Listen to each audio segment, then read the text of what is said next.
예, 오늘 영상을 한 7분짜리를 하나 좀 볼 건데요. 우리 전사님도 보신 기억 있는 영상일 거예요. 예. 오늘 제목이 죄인 되었을 때입니다. 구원사의 관점에서 우리가 죄인 되었을 때 주님께서 우리를 위해 희생하셔서 하나님의 사랑을 보여주셨다라는 그 부분도 이야기하고 싶지만, 오늘은 조금 거기에서 약간 좀 벗어났다기보다는 좀 결이 다른 그 사랑에 대해서 좀 얘기해 볼까 해요. 하나님이 우리를 사랑하신다는 건 다 알고 계시죠? 크게 말씀하셔도 됩니다. 하나님이 우리를 사랑하시죠. 저를 사랑하시고 여러분들도 사랑합니다. 여러분들의 삶이 바르고 올곧고 반듯해서 하나님이 사랑하십니까? 그렇게 생각하시는 분도 있을 수도 있습니다. 이 정도면 그래도 괜찮지 않아 정도? 그래도 나 이 시간에 일요일 2시에 내가 어디 안 가고 교회에 앉아 있잖아. 이것만 해도 대단한 거 아니에요? 하나님 이렇게 생각하면서 마땅히 하나님의 사랑을 받을 만하다라고 스스로 생각할 수 있습니다. 그 점이 틀리진 않았지만, 근데 하나님이 사랑하시는 건 여러분들이 그렇게 반듯하기 때문에 사랑하는 건 아니라는 거죠. 여러분들이 반듯한 사람일 수 있어요. 정말 굉장히 의로운 사람일 수 있습니다. 근데 하나님은 그것 때문에 여러분들을 사랑하는 건 아니라는 겁니다. 왜냐하면 그 기준이라면 반듯하지 못하고 올바른 삶의 모습을 보이지 않는 사람은 하나님이 미워해야 된다라는 건데, 애석하게도 하나님은 그러한 사람들까지도 사랑하십니다. 주일 2시에 이 자리에 앉아있는 여러분들, 그래도 여러분들의 유희를 쫓아갈 수 있는 시간에 예배당에 앉아 예배를 드리고 있는 모습을 보인 여러분들도 사랑하지만, 이 시간에 그 유희를 쫓아서 홍대에서 성수동에서 놀고 있는 친구들도 하나님을 사랑하고 계시고, 교회는 왔으나 예배에 참석하지 않는 그런 사람도 사랑하십니다. 그러니까 뭐 때문에 내가 예배장에 앉아 있으니까, 예배를 드리고 있으니까 하나님 나 사랑하시는구나, 아니면 나는 정말 하나님 앞에서 열심히 봉사하고 있으니까 나를 사랑하시는구나, 그건 아니라는 겁니다. 그렇지 않은 사람들도 하나님은 여전히 사랑하신다라는 거죠. 여러분 또 한 가지 거기서 우리가 생각해야 되는 건 뭐냐면, 그러면 하나님은 그 사람들을 징계하기도 하고 우리도 징계한다라는 거예요. 그러니까 하나님이 우리를 사랑하는데 왜 우리에게 벌을 주시고 징계를 할까? 이런 생각들까지도 생각을 하게 되죠. 나 그래도 하나님 앞에서 사랑받는 존재인데 하나님 나 사랑하신다면서 왜 하나님 나를 못 살게 굴지? 못 살게 군다는 표현은 여러분들의 생각이죠. 왜 하나님이 나를 이렇게 괴롭게 하지? 라는 생각을 할 때가 있다라는 거예요. 사랑하신다면서. 근데 여러분 이건 그렇게 복잡하게 생각할 필요가 없는 게, 성경에 나오는 이스라엘의 역사를 보면 됩니다. 이스라엘은 그 어느 민족보다도 하나님의 사랑을 받았던 소위 말하는 선택된 민족입니다. 그러니까 하나님의 사랑을 완전히 독차지한 민족이라고 봐도 무방해요. 그 이스라엘이 생각을 저희와 같은 생각을 했을 거예요. 왜냐하면 하나님의 사랑을 가장 많이 받은 이스라엘이 아이러니하게도 하나님의 징계를 가장 많이 받은 민족입니다. 그러니까 이건 뭔 얘기냐면, 여러 자녀가 있는데 한 자녀를 그 아버지가 너무 예뻐해. 사랑을 정말 다른 아이들에게 비교할 정도로 많이 사랑을 베풀어요. 근데 누가 제일 많이 혼나냐? 그러면 그 사랑받는 아이가 제일 많이 혼났다. 이런 걸로 좀 생각하시면 됩니다. 이스라엘 백성이 하나님으로부터 선택을 받고 하나님으로부터 굉장한 사랑을 받았음에도 불구하고 세상의 어느 민족보다도 하나님의 징계를 가장 많이 받은 민족은 이스라엘 민족이라는 겁니다. 굉장히 아이러니한데 왜 그러냐는 거죠. 이스라엘은 그런 생각을 했어요. 하나님으로부터 징계를 받을 때마다 하나님이 우리를 버렸다. 하나님이 이제 우리를 외면하신다. 이렇게 스스로들 얘기를 합니다. 자, 그 얘기를 들은 하나님은 성경에서 늘 얘기하시죠. 내가 언제 너희들을 버렸냐? 네가 날 버렸지. 마치 연인들이 싸우면서 내가 언제 그만둬서 헤어지자 그랬어? 네가 헤어지자 그랬지. 이렇게 하는 것 같이 하나님은 그렇게 말씀을 하세요. 로마서 11장 1절에도 보면 사도 바울이 이렇게 증언합니다. 그러므로 내가 말하노니 하나님이 자기 백성을 버리셨느냐? 그럴 수 없느니라. 하나님은 애초부터 당신의 사랑하는 자녀들을 버리시지 못하시는 분입니다. 그러니까 안 버리시는 분입니다. 그럼 왜 징계를 합니까? 이게 신학적으로 들어가면 공의의 하나님이기 때문에 죄를 벌하셔야만 하나님의 의가 세워지고 하나님의 영광이 드러난다. 이런 얘기들인데 그건 복잡하게 생각하지 말고 쉽게 얘기하죠. 여러분들이 어디 가서 이거 예입니다. 좀 슬쩍 했어요. 값비싼 그 보석이라든지 현금이라든지 그걸 좀 슬쩍 했습니다. 그러면 여러분 그거 집에 가서 엄마 나 이거 훔쳐왔어 이런 사람 있나요? 없죠. 근데 만약에 여러분들이 그랬다 치죠. 엄마 나 오늘 길 가는데 어느 사람이 핸드백을 떨어뜨렸는데 돈이 이렇게 들어있어. 근데 그 사람 갈 때까지 내가 이렇게 숨기고 있다가 가져왔어. 그럼 엄마가 아유 잘했다 우리 아들. 네가 이렇게 우리 집에 보탬이 되는구나. 이러는 부모가 있을까요? 우리 신문지상에 보면 가끔 이제 그런 부모들이 나타나긴 하지만 일반적인 부모들은 안 그럽니다. 그거 잘못된 일이라는 걸 아이에게 어떻게든 알려줘야죠. 얘입니다. 세준아, 이거 틀린 일이야. 너 이렇게 살면 안 돼. 얼른 해서 빨리 고쳐줘야 되겠죠. 그렇게 고쳐주는 과정에서 너 이렇게 잘못했으니까 맴매 맞자. 그래서 한 엉덩이 두세 대를 맞을 수도 있는 거고 꿀밤을 맞을 수도 있는 거고 다음 달 용돈을 뺏길 수도 있는 거고 외출을 금지당할 수도 있는 거죠. 그런 어떤 모습의 형태든 징계가 있을 수 있습니다. 자, 그럼 그 징계를 받았을 때 여러분들이 객관적인 시간으로 보세요. 그 당사자 아이는 내가 엄마한테 이렇게 돈을 보태서 엄마 도와주려고 돈까지 이렇게 주워왔는데 엄마 나를 왜 이렇게 혼내고 나를 왜 이렇게 힘들게 하지? 라고 생각할 수 있지만 객관적인 시각에서 우리가 볼 때 그건 엄마가 잘한 겁니까? 못한 겁니까? 잘한 거거든요. 그렇게 가르쳐야 되는 게 맞는 거죠. 여러분 이걸 우리가 먼발치해서 하나님이 이스라엘 백성들이 범죄했을 때 하나님이 그와 같이 징계하는 거는 우리가 볼 때는 마땅한 일입니다. 문제는 뭐냐면 그게 내일이 됐을 때 우리가 그 객관적인 시선을 갖는 게 쉽지 않다라는 거예요. 근데 우리가 명심해야 하는 것은 하나님이 나를 사랑하신다. 절대 나를 버리지 않으신다라는 것은 우리가 명심해야 되고 그건 절대로 놓쳐서는 정말 순간의 찰나도 그것은 놓쳐서는 안 되는 이야기라는 겁니다. 그 마음, 그 어떤 확신을 갖고 그것을 근거로 해서 그럼 내가 지금 이 어려움을 겪는 것 하나님의 징계라면 하나님이 나의 무엇을 수정하시고 나를 어떻게 고쳐주시려고 하는가 그걸 찾아야 되는 게 우리의 숙제라는 거예요. 하나님 나 왜 자꾸 힘들게 하죠? 왜 하나님 저 사람 자꾸 나를 붙여가지고 나를 괴롭게 하죠? 그러면서 그런 거 있죠. 내가 저 사람이 너무 미워지는 거예요. 나를 너무 힘들게 해. 여러분들 주변에 한번 좀 생각해 보시죠. 여러분 주변에 여러분들을 좀 괴롭게 하는 사람이 있나요? 없으면 정말 할렐루야 감사한 건데 있을 수 있어요. 직장 상사가 그럴 수도 있고 동기가 그럴 수도 있고 교회에 왔는데 교회는 다 좋아야 되는데 교회에서도 눈에 거슬리는 사람이 있을 수 있습니다. 가오집에서 왜 이렇게 뚱뚱한 거 짜증나게 이렇게 될 수도 있어요.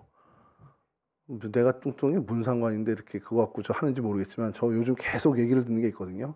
목사님 살 좀 빼세요. 여러분 그게 하고까지 할 얘기인가요? 목사님 살 빼면 건강해 보이고 좀 멋있어 보일 것 같아. 이러면 좋은데 그러면서 목사님 살 좀 빼세요 했는데 그게 후까지 할 일이냐는 거지 제 얘기는. 그러면 이제 마음이 이제 저도 삐딱해지는 거죠.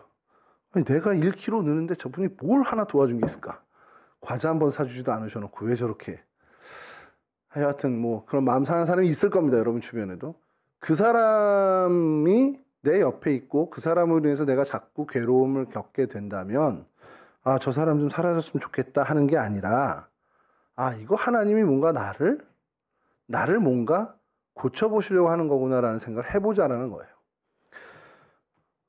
여러분 우리가 이런 자격 없음에도 불구하고 하나님의 사랑을 받은 사람입니다.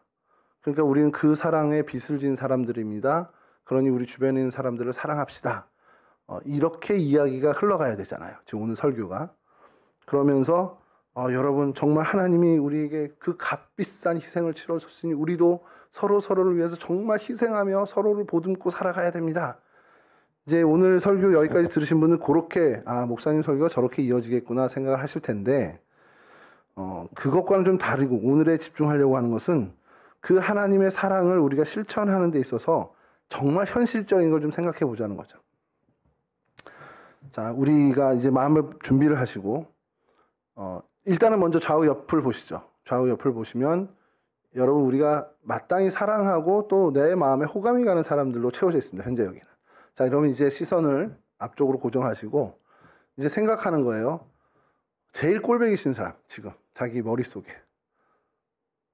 그러니까 여기가 하나님 앞에 왔으니까 예배당에 왔으니까 그래도 순화돼서 그런 생각하는 거 말고 진짜 평상시에 정말 꼴배기시는 사람. 저여도 상관없습니다. 한번 생각을 해보시죠. 그 사람을 하나님이 사랑해. 정서적으로 와닿아요. 아니 하나님 사랑할 사람도 많은데 어떻게 그 걔를 사랑해요? 여러분을 사랑하는 사랑의 똑같은 크기로 그 사람을 사랑합니다. 이게 사실 용납이 안 돼요. 우리 마음에. 수용이 안 됩니다. 하나님 그건 아니죠. 그래도 사랑해도 이렇게 좀 높낮이겠고 차별이고 크기가 달라야죠. 걔랑 어떻게 똑같이 사랑하십니까? 근데 하나님이 그렇게 사랑하신대요. 성경에선. 그럼 그게 우리 마음에 안 돼요. 이게 정서적으로 공감이 안 됩니다. 야, 목사님이 오늘 설교에 그래도 그 사람 사랑하니까 나도 사랑하라 그런 얘기 하시겠구나. 저 그런 사람 아닙니다. 저 그렇게까지 성자처럼 살지 못해요. 그래서 현실적인 걸 좀 얘기해 보려는 거예요. 자, 이 문제를 제가 고민을 많이 했어요.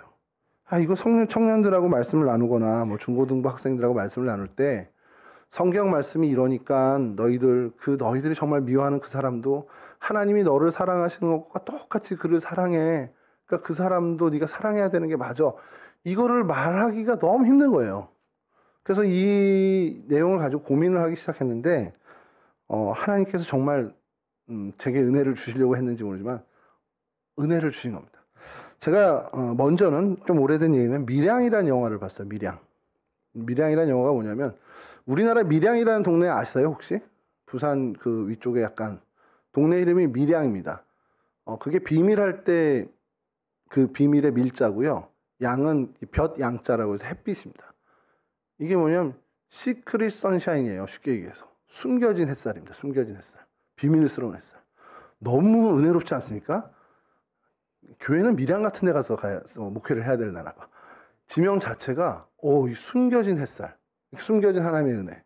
영화가 딱 그걸 얘기합니다. 아들이 학원 원장으로부터 살해를 당했어요. 유괴를 당해서 돈을 요구하다 살해를 했는데 엄마가 미치는 거죠. 남편하고 이혼하고 아들 하나 데리고 밀양에 내려와서 사는데 그 금지옥역 같은 아들을 죽였습니다. 근데 그때 마침 교회 분들의 도움과 그분들의 사랑으로 잘 견뎌내서 이겨내면서 신앙생활을 시작을 하게 돼요. 그러면서 이제 나름대로 이 주연인 아줌마, 애기 엄마가 은혜를 받습니다. 그래서 큰 결단을 해요. 저 다음 주에 교도소 가서 그 원장 만나서 용서하려고요. 그랬더니 교회에서 난리가 나는 거죠. 속회 식구들이 참 어려운 결정했다. 정말 하나님이 너의 은혜를 주셨구나. 그래서 막 칭찬하고 하는데 이 엄마는 그 마음에 그 칭찬이나 이런 것들에 대해서 굉장히 위로를 얻고 또 용기를 얻습니다. 그리고 실제로 그 다음 주에 교도소를 찾아가요. 그리고 그 살인범 원장을 만납니다. 자, 근데 살인범 원장이 엄마한테 죄송합니다. 이런 얘기를 안 해. 하는 얘기 뭐냐면 자기가 수감돼서 교도소 생활을 하면서 하나님을 만났다는 거예요. 그리고 그 하나님으로부터 죄사함을 받았다는 겁니다. 자, 그때부터 이 엄마의 마음이 완전히 어긋나기 시작합니다. 난 용서를 한 적이 없는데 어떻게 하나님이 먼저 용서를 해? 자, 여기서 여러분 생각해 보십시오. 저 사람이 나한테 이렇게 미흡게 하고, 여러분 아까 그 떠올린 사람을 떠올리는 거예요. 나를 이렇게 괴롭게 하고 나한테 이렇게 짜증나게 하는 저 사람인데 하나님은 그 사람을 수용하고 난 그 사람을 용서한 적이 없는데 다 괜찮다고 하고 그 사람에 대해서 하나님 복 주시고 은혜 주신다는 거예요. 그게 됩니까? 말이? 우리 정서에? 이 고민이 저희들만의 고민이 아닙니다.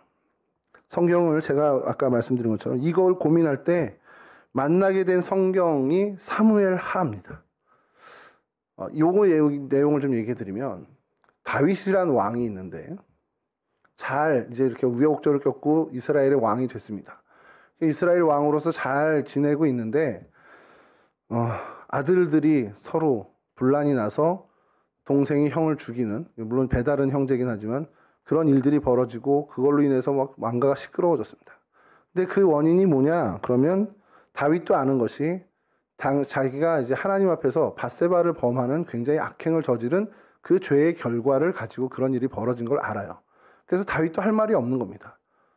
그래서 이제 그 아들 압살롬이라는 아들이 있는데 그를 그냥 수용해요. 그리고 아들이니까 엄청 사랑했죠.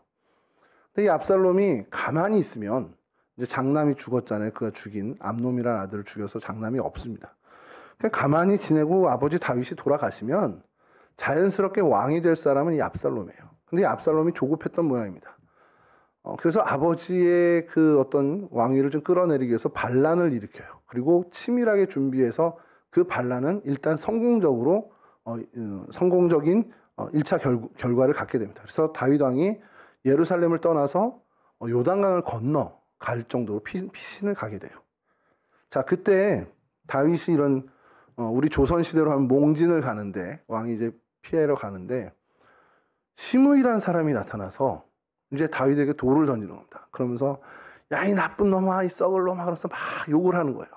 네가 사울 왕 요나단, 네가 그 목숨을 앗아갔으니까 그 핏값이 너한테 갈 거야. 너는 영영이 저주받을 거면서 엄청난 독설을 합니다.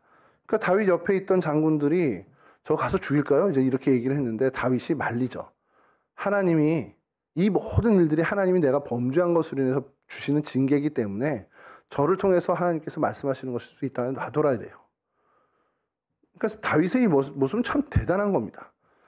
근데 그게 굉장히 다윗의 그 다윗 마음에 상처가 됐던 것 같습니다. 왜냐하면 그 이후를 읽어보니까 이제 그 저주하는 시므이의 일이 끝나고 다윗이 이제 군대장관 요압이 잘 이제 압살롬을 대적해서 이 압살롬을 어떻게 보면 이깁니다.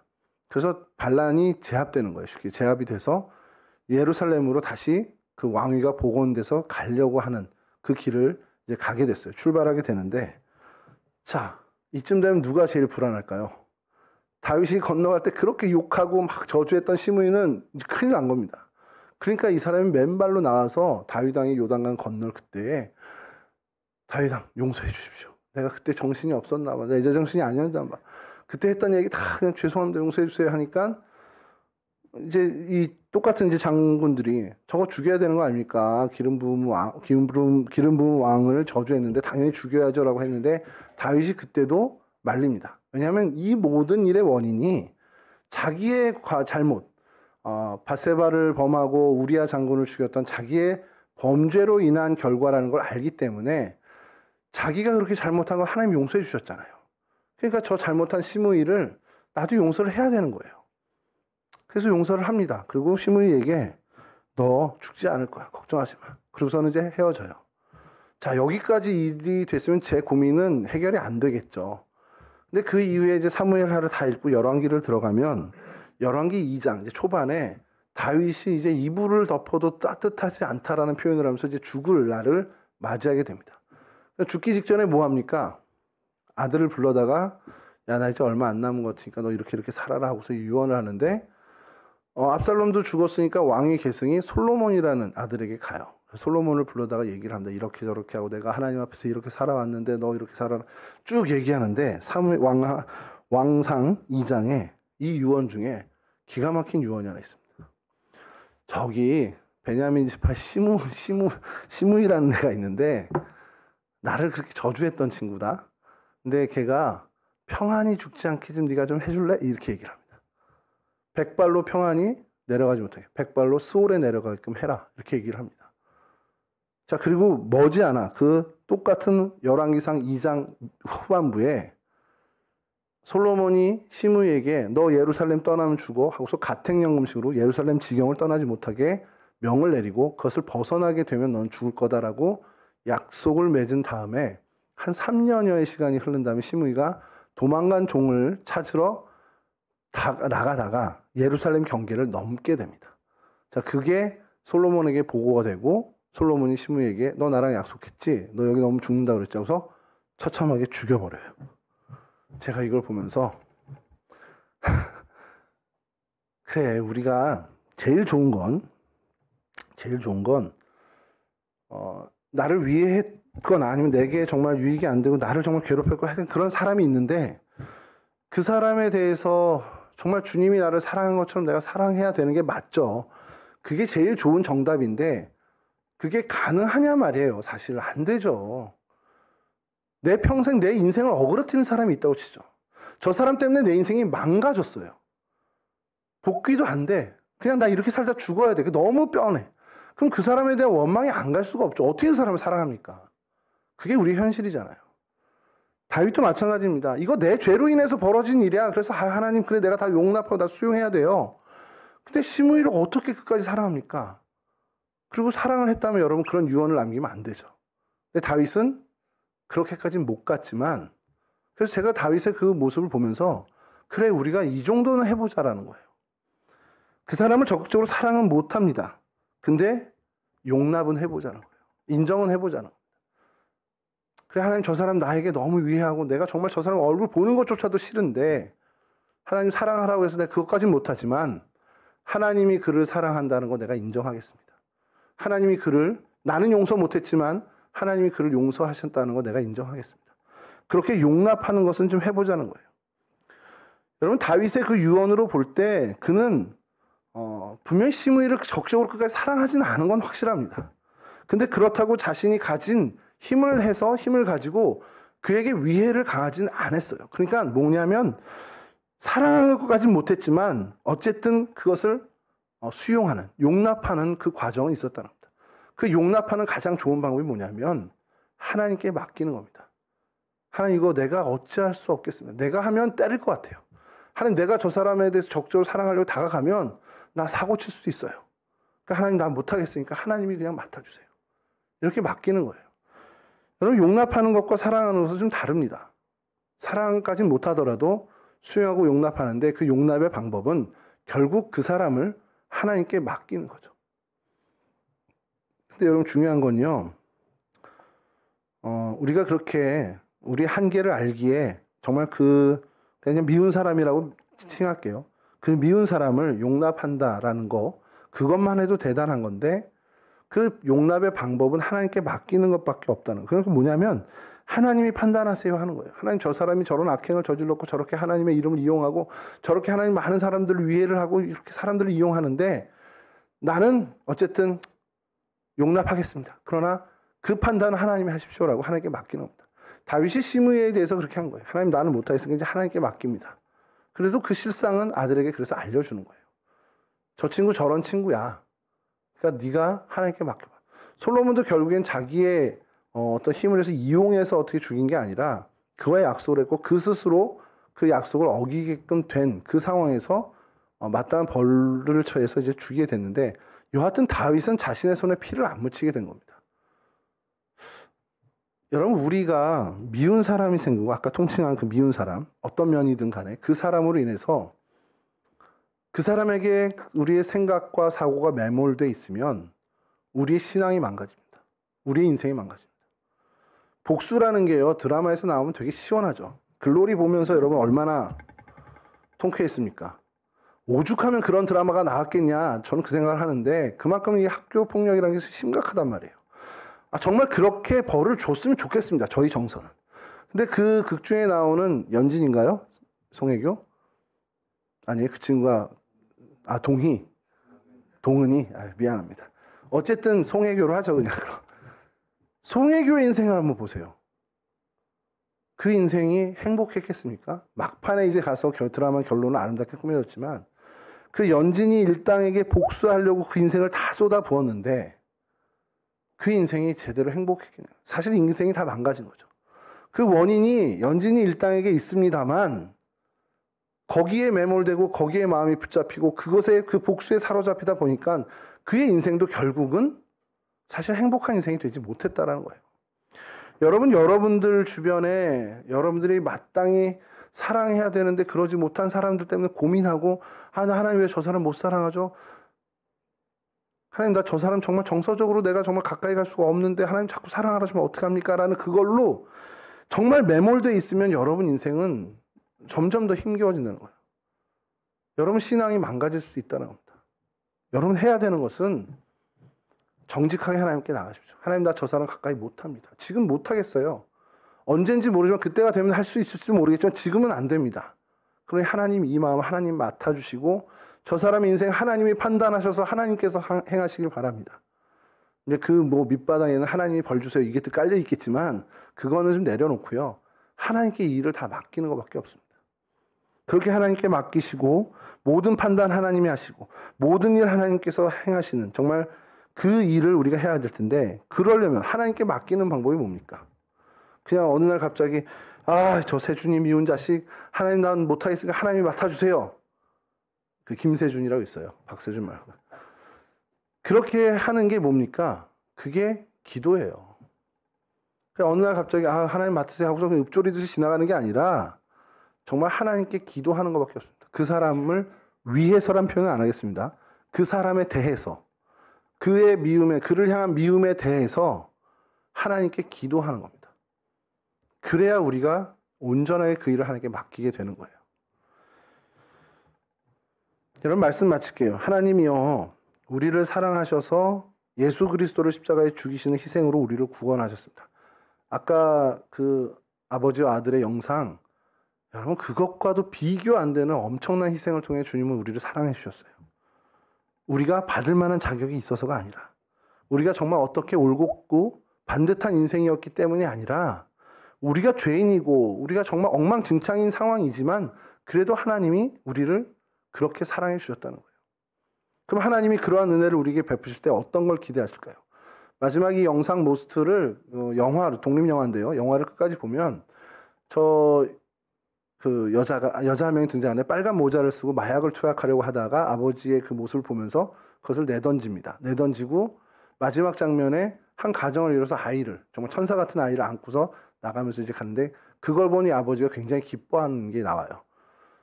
하나님은요, 우리에게 그런 은혜를 주셨으면 그런 삶을 우리에게 기대하시는 겁니다. 야, 너 이렇게 사랑받았으니까 너 이런 사랑의 사람으로 살아가야 되지 않겠니? 라는 것이 하나님이 우리를 향한 뜻이에요. 그렇게 여러 사람들을 사랑하고 주변의 사람들과 좋은 관계를 유지하고 하나님과 화목의 관계를 이루고 그렇게 정말 반듯한 신앙인으로서 믿음의 사람으로 살기를 하나님은 바라십니다. 근데 여전히 우리는 부족한 죄인이에요. 여전히 우리는 능력이 없습니다. 우리의 힘과 능으로 할 수 있는 것이 없는 사람입니다. 그래도 우리가 그 정답을 아니, 그 정답을 향해서 걸어가는 걸음은 걸어야 된다는 거죠. 장담하건대 제가 죽을 때까지 저는 이 일을 이루지 못할 겁니다.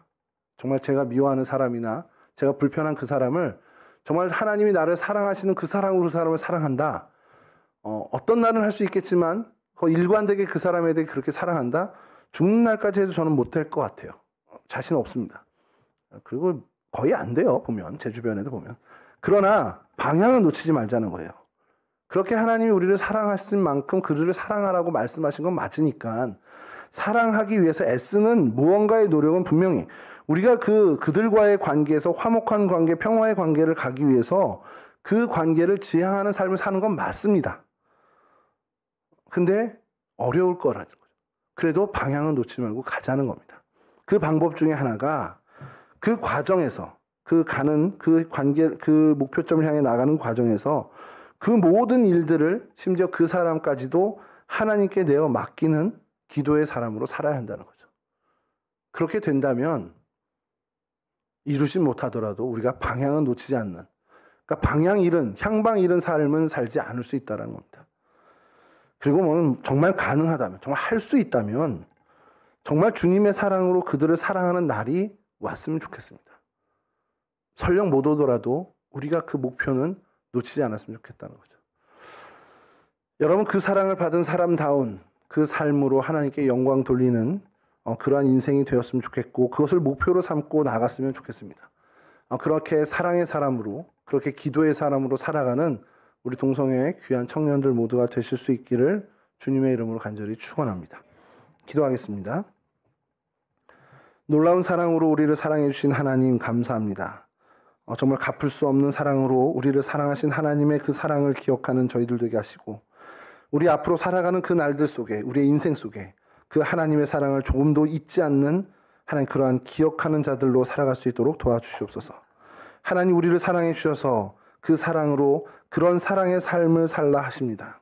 하나님 우리가 그러한 사랑의 사람으로 살기를 소망하며 그를 위해 하나님 우리가 수고에 땀 흘리고 애쓸 터이지만 하나님 그 결과가 하나님을 또한 우리를 만족해 하는 결과가 아닐 수 있음을 또한 고백합니다.